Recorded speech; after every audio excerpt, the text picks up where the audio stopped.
مرحبا، كيف حالك؟ أنا اسمي لادو. هذول ديل أصحابي.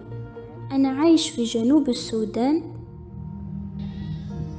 بلدي لسه صغيرة لكن عندها تاريخ طويل. إحنا من المونداري، قبيلة بدوية هنا في أفريقيا، وعندنا بقر كتير، يعني كتير. عارف شنو؟ البقر ده أغلى حاجة عندنا، لأنه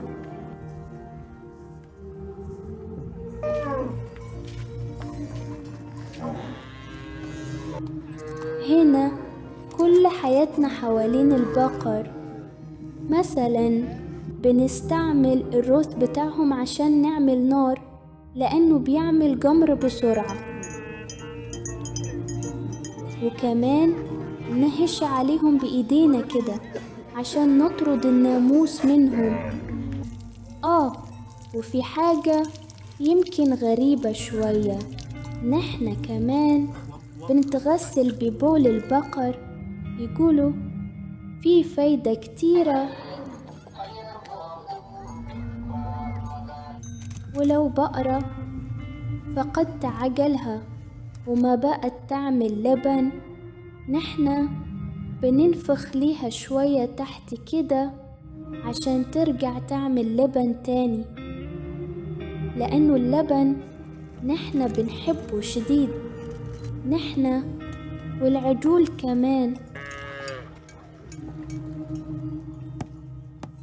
نحنا الأولاد نرعى القطيع ونشوف البقر ما يهرب.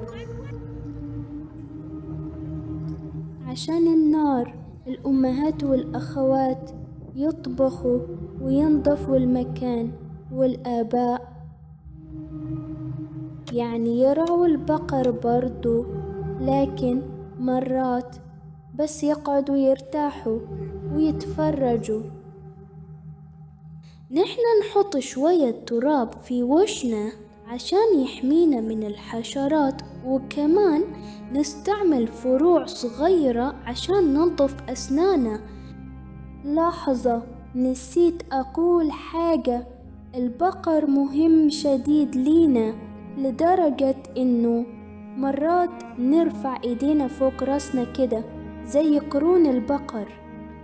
واو، عارف ليه الطبول دي دايرة ذات؟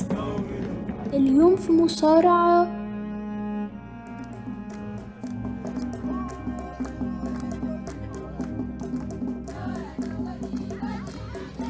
ندف بعض ونحاول نوقع التاني في الأرض عشان نشوف مين الأقوى فينا. الناس كتار حوالينا وفي موسيقى، وكلنا قاعدين نصرخ ونشجع، ونحنا كمان قاعدين نتمرن شديد عشان بعد كم سنة نبقى أقوى واحد في الدنيا ونغلبهم كلهم. لكن هسا لازم أمشي النوم، بكرة الدور علي أنا أنفض البقر. تصبح على خير. هلا نحنا اللوبت. بصراحة يعني ما حأكذب عليك، هسا ما بقينا نلبس الريش واللبس الحلو ده كتير، بس بنلبسه في الطقوس لما واحد مننا يموت. نحن ساكنين في منطقة فيها جبال في جنوب السودان، بعيد شوية من جوبا.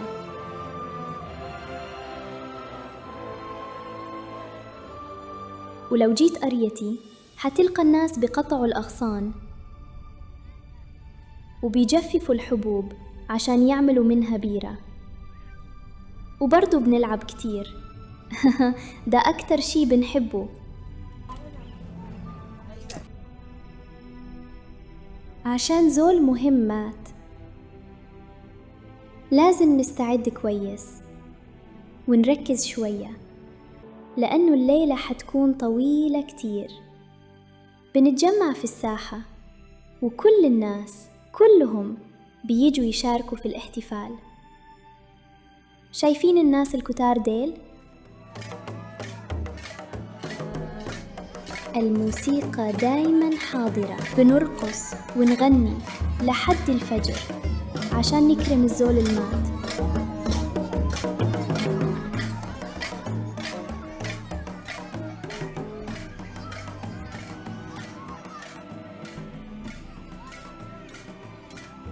سمعت إنه في بلاد البيض لما زول يموت انتوا بتزعلوا وبتبكوا. طيب ليه ما بتعملوا زينا؟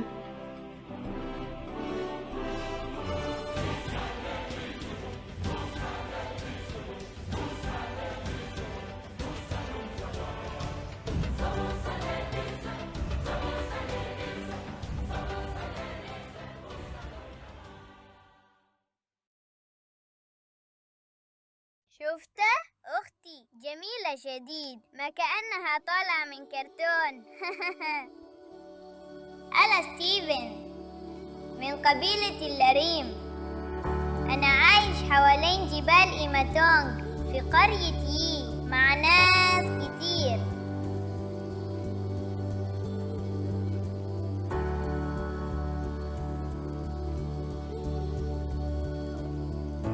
أكتر واحدة بحبها صاحبتي وأختها. شفتها كيف صغيرة؟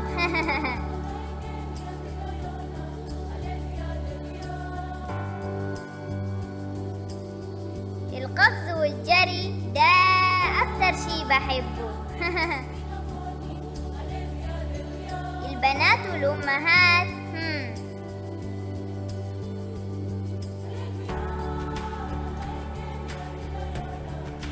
دايما برقصوا وبيغنوا أغاني قريتنا.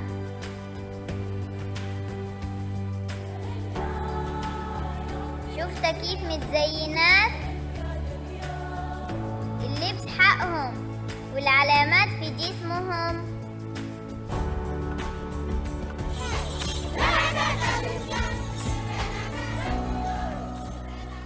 لما أكبر هتزوج أجمل بنت في القرية.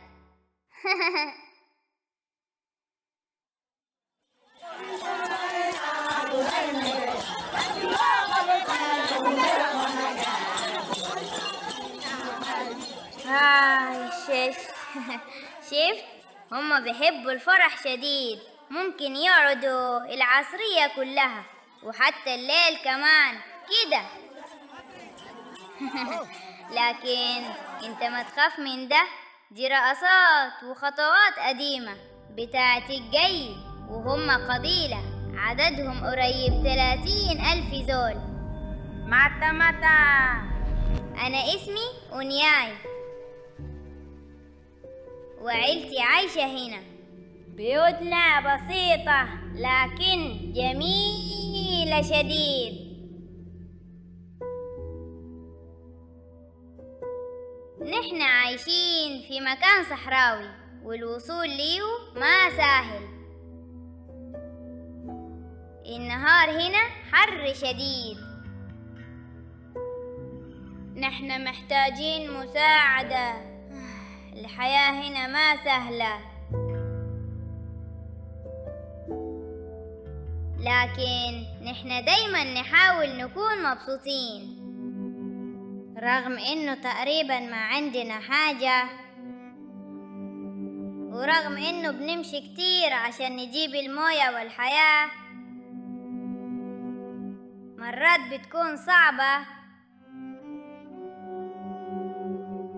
نحن بنبتسم برضو لأنه عندنا أهلنا، عندنا الشمس وقدامنا الأفق، وكل يوم بنشكر ربنا إنه نحن هنا سوا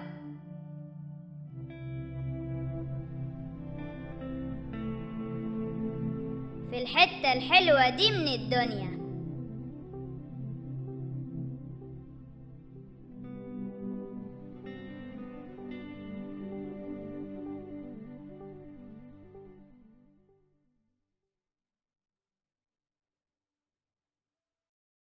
أنا بحب أطلع لبرا، كل حاجة بتبان كبيرة ومنورة، بعيدة وقريبة في نفس الوقت.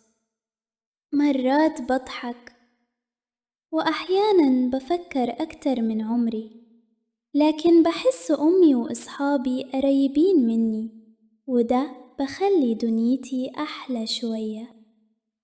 اسمي جوزيف، أنا من قبيلة التوبوسة، يعني قريبين شديد من الجي، ودي البنات إلهم من القبيلة دي. الحياة هم الأمل، زي قلب أفريقيا اللي بخليها تتحرك، ودايماً دايماً عندهم طاقة كتيرة، يرقصوا على نغمة أغاني الأجداد. دي جنوب السودان.